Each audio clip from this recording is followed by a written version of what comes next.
Tenemos en comunicación a Ramiro Castiñeira, que es economista, integra el Consejo de Asesores del Gobierno. Vos decías hay mucho hermetismo, dicen que son cuestiones meramente Sí. técnicas. Vamos a ver si Ramiro nos abre un poco el juego para saber si es verdad que el monto se recibiría en dos partes y si implica una devaluación y una unificación Claro, del esto es lo que tipo dice de el cambio. informe que el ministro salió a desmentir. Claro, bueno, lo desmintió Caputo. Vamos a ver qué nos dice Ramiro. Hola Ramiro, María Areces aquí con todo el equipo de CNN. Hola, ¿qué tal? ¿Cómo estamos? Buenos días. Buen día, ¿qué tal? Bueno, nos podés abrir un poquito el juego respecto de las cosas herméticas del gobierno? A ver, a ver, está bien, el mercado hace especulaciones y todo tipo, siempre pasó, siempre va a pasar, no hay nada que no suceda en una previa de un acuerdo, usualmente muchísimas de las especulaciones no tienen sentido, y bueno, pareciera que esta es una más de que no tiene asidero. De hecho el propio ministro de Economía advirtió de que lo que se está especulando, lo que se está atrás, supuestamente saliendo en los medios, no tiene nada que ver con lo que se está negociando. Así que, primero, ese es el primer punto. Y segundo, eh, a ver, Argentina fue solucionando problemas en esta agenda, ¿no? El primero era el equilibrio fiscal, lograr el equilibrio fiscal, porque el equilibrio fiscal te lleva a apagar la maquinita, porque el apagar la maquinita te lleva a que se reduzca la inflación, porque bajar la inflación te lleva a que empiece a bajar fuerte la brecha terminó, recordemos que estaban 200%, hoy están en torno al 10%, entonces a medida que uno va solucionando los problemas, el cepo en algún momento también va a ser un problema que se soluciona. Bueno, pero primero había que solucionar todos los anteriores, como para que se abra. Hay que entender que el cepo, o si querés las restricciones cambiarias, eran consecuencia justamente de tanta emisión monetaria para financiar al Estado. Pero esto no va a Entonces, ocurrir antes de las elecciones, ¿no? mira, el presidente dijo de que seguramente las restricciones cambiarias se eliminan en el 2025. Hasta ahí tenemos información que lo dijo el propio presidente. Después se encontrará el momento adecuado, vamos a ver cuándo es durante este año. Lo que no hay duda es que, dado que el cepo nace por la obscena emisión monetaria para financiar al Estado, y como ya ese problema se corrigió, en breve nos vamos a dar cuenta que ya no tiene sentido el cepo. Recordemos que el cepo hasta hace poco más de 12 meses atrás era con brecha del 200%. Bueno, si el cepo ahora es con brecha del 10%, evidentemente los problemas se están solucionando. Ramiro, buen día, te saluda Belén Escobar. Te quería preguntar justamente de los temas que no se hablan tanto hoy por hoy, pero el dólar blue siempre está ahí como subyacente y justamente en este contexto todavía está bastante por encima de la cotización, por ejemplo, del MEP, del contado con liqui. Estoy viendo, por ejemplo, ahora el blue 1220 y el dólar MEP 1165, es decir, más o menos poco más de 50 pesos de diferencia. ¿Qué podemos esperar entonces de esta diferencia que todavía persiste entre los financieros y el blue? A ver, siempre hubo una pequeña diferencia entre el billete, entre el MEP y el billete, ¿no? El blue, Sí. directamente el billete. Así que es normal, usualmente ronda entre 2%, llega hasta 5%, así que no se sale de esa dinámica. Y es parte de lo que Argentina tiene que solucionar y que seguramente este año vamos a encontrar que, así como se solucionaron muchos problemas en el 2024, en el 2025, el tema del cepo va a ser la liberación del mercado cambiario. Finalmente, en algún momento lo vamos a ver y todos los precios ya van a converger a uno solo. Entonces, todas estas diferencias chiquitas que hay entre los diferentes dólares, primero lo importante es eso, que se corrija, o que se achique lo máximo posible. Es buena noticia que la brecha cambiaria esté en torno al 10%, lo cual te augura, y ya te digo, te vuelvo a repetir, de que como se dejó de emitir, ya no se emite más para financiar el fisco, la cantidad de pesos está dada en la economía, el rebote económico que se está observando ahora y que se va a acelerar.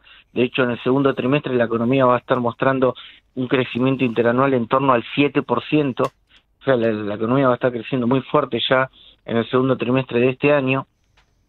Bueno, toda esa demanda de pesos va a permitir equilibrar la oferta y la demanda de pesos, y vas a ver que la brecha va a seguir colapsando y en consecuencia ya cuando la brecha sea cero, hasta como pasó hace 2 meses atrás, de que decían, bueno, si la brecha es cero ya no tiene sentido el cepo. Bueno, vas a ver que eso se va a volver a repetir en el 2025. Ahora, va a haber un momento de que la brecha sea cero y ahí uno ya va a estar en condiciones de liberar el mercado cambiario. Cuando vos decís que va a tender todo a un mismo precio, me surge entonces la pregunta, ¿es un precio para arriba, un precio para abajo, teniendo en cuenta esta diferencia que hay, que el blue está por encima de los 1.200 y el MEP y el contado con liqui en torno a los 1.100? ¿Qué te parece a vos como economista? Entiendo que no podés dar precisiones sobre el acuerdo con el fondo que se puede firmar, pero ¿a vos qué te parece? Porque también está el tema de la inflación para seguir manteniendo la raya. Lo importante es que Argentina va a tener por primera vez un tipo de cambio libre. O sea, nunca desde la creación del Banco Central el dólar fue libre en Argentina.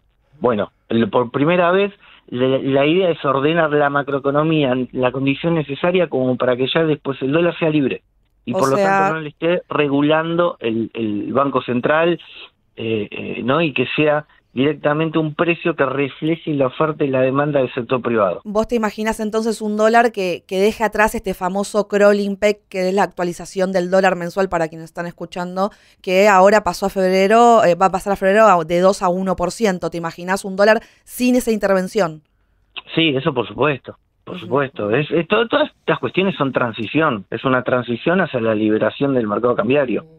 Pero obviamente no podías liberar el mercado cambiario cuando tenías 200 de brecha, 300% de inflación, una bomba del ELIX en el Banco Central, un déficit fiscal descolosal. Bueno, todas esas cuestiones se van solucionando, y a medida que se van solucionando se empieza a ver en la macroeconomía. Pasamos del 200, 300% de inflación a posiblemente este año estemos hablando de menos del 20% de inflación. En consecuencia estamos hablando de tasas de inflación mensual que van a ir a buscar en el primer semestre de este año, van a ir a buscar el 1 y pico, y después en breve ya vamos a estar en 0 y pico de inflación. En consecuencia la normalización de la macroeconomía producto de cuestiones macroeconómicas fundamentales: equilibrio fiscal, equilibrio monetario, ¿no? Déficit cero, emisión cero, van a permitir sacar el principal problema que tuvo la economía argentina en las últimas décadas, que es justamente una fuerte inflación por exceso de emisión y un fuerte endeudamiento del Estado por exceso de gasto público. Bueno, hoy no existe ninguna de esas dos condiciones. Lo que sí, se está depurando el mercado, se está depurando el exceso de pesos en la economía después de que el Plan Platita se emitieron 13 puntos del PBI en un solo año, solo para financiar la campaña electoral del gobierno saliente en su momento. Bueno, ahora todo eso está terminando, los propios manuales de macroeconomía te dicen que la emisión monetaria tiene impacto sobre precios por más o menos en torno a 18 meses, recién va un año de gobierno Milei, en consecuencia todavía queda un exceso del impacto de precios del Plan Platita que se depurará durante este primer semestre del año, y ya después vas a tener el impacto de la macroeconomía, de una macroeconomía sana, donde ya no hay déficit fiscal y no hay emisión monetaria.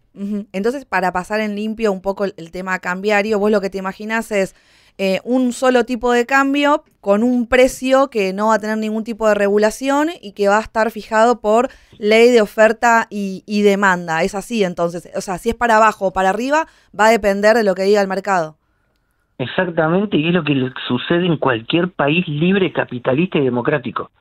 Lo loco de Argentina fue que se acostumbró a tener una política económica propia de dictadura. Claro. El control de precios, el control de importaciones, los controles cambiarios, los controles de transformar a la empresa privada en subsecretarías del Estado, y toda esa intervención tan brutal del Estado sobre la economía del sector privado solo se ve en regímenes totalitarios o en regímenes o en dictaduras. Y Argentina, siendo una democracia, se acostumbró o incluso hasta lo votó eso. Igual ahí entonces, la pregunta sería...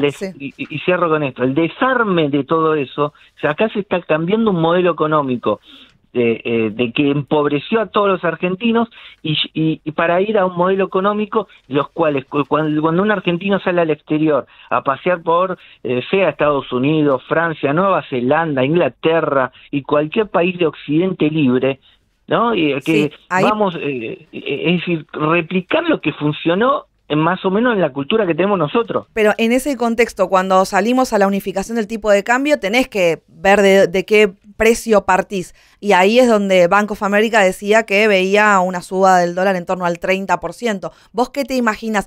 ¿De dónde partiríamos para esa unificación y que después, bueno, el mercado decida? A ver, no lo sé, pero no comparto. O sea, hay que tener bien claro de que hoy el Estado no está haciendo nada de las cosas que usualmente hace para atrasar el dólar. Vos fíjate, Cristina reventaba todas las reservas del Banco Central para atrasar el dólar, ¿no? Hoy sabemos, por ejemplo, que el Banco Central el año pasado compró 19.000 millones de dólares. Disculpe, sí, 19.000 y desde el cambio de gobierno fueron 23.000 millones de dólares exactamente. Es decir, de los 23.000 millones de dólares, la mayor parte se utilizó para el pago de la deuda externa. Y que quedó un neto, las reservas brutas aumentaron más o menos 6.000 millones de dólares. Es decir, no, el Banco Central sigue comprando dólares. Después, Macri, por ejemplo, para atrasar el dólar, tomaba deuda externa. Pasamos todo el año, no se tomó nada, de hecho se cancela deuda. Entonces vos fíjate qué es, no se revientan reservas, no se toma deuda externa. E incluso, ¿qué hizo Alberto Fernández? Alberto Fernández puso, como ya no tenía acceso al crédito y ya se había patinado absolutamente todas las reservas, empezó a subir la tasa de interés hasta la estratosfera. Bueno, ¿hoy qué se está haciendo? Hoy se está bajando la tasa, no se está subiendo. Se fue desde el 133% actualmente a 32% y seguramente ahora con el crowding que se baja también se van a bajar las tasas. Bien. En consecuencia, no se revientan reservas, no se toma deuda externa y se baja la tasa de interés. No se está haciendo nada de lo que usualmente un Estado hace para atrasar el dólar. Si la macroeconomía está dando este dólar, es producto de que el saldo comercial llegó el año pasado a 18.000, 19.000 millones de dólares. Es decir, hay dólares en la macroeconomía argentina. Ramiro, muchísimas gracias. Que tengas un buen día. Por favor, saludos.